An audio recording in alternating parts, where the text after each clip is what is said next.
இது ஒரு விளையாட்டா சொல்ற விஷயமா இருந்தாலும் காக்க பார்த்தவங்கெல்லாம் போலீஸ் ஆஃபீஸர் ஆயிட்டாங்களா, இல்லை எல்லா போலீஸ் ஆஃபீஸர் படம் பார்த்தவங்கெல்லாம் போலீஸ் ஆஃபீஸர் ஆயிட்டாங்களா, ஐபிஎஸ் ஆயிட்டாங்களா, ஆல் இண்டியா ரேங்க் 3 எடுத்தாங்களா, டாப்பர் ஆனாங்களா அப்படின்னா கிடையாது.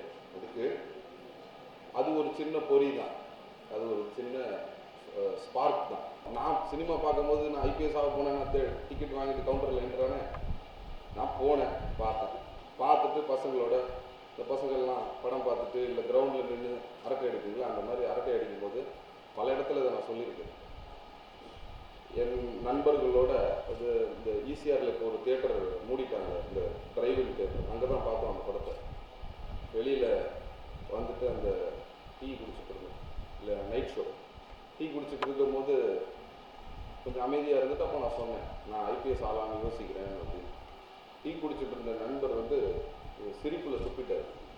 உனக்கும் ஐபிஎஸ்க்கு என்ன சம்மந்தம் இருக்குது, உனக்கு ஏதாவது தெரியுமான்னு சொல்லிட்டு. கூட இருந்த இன்னொரு தோழன் வந்து என்னைய ஜென்ரல் நாலேஜ் கொஸ்டின்ஸ் எல்லாம் நம்ம கேட்டான்.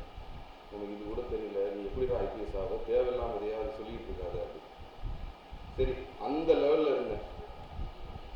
இப்போ எது கொண்டு வந்து ஐபிஎஸ்ல ஆல் இண்டியா டாப்பராக நாட்டிலேயே 3வது ரேங்க், நான் வாழ்க்கையில் ஸ்கூலில் கூட 3வது ரேங்க் வாங்கினது.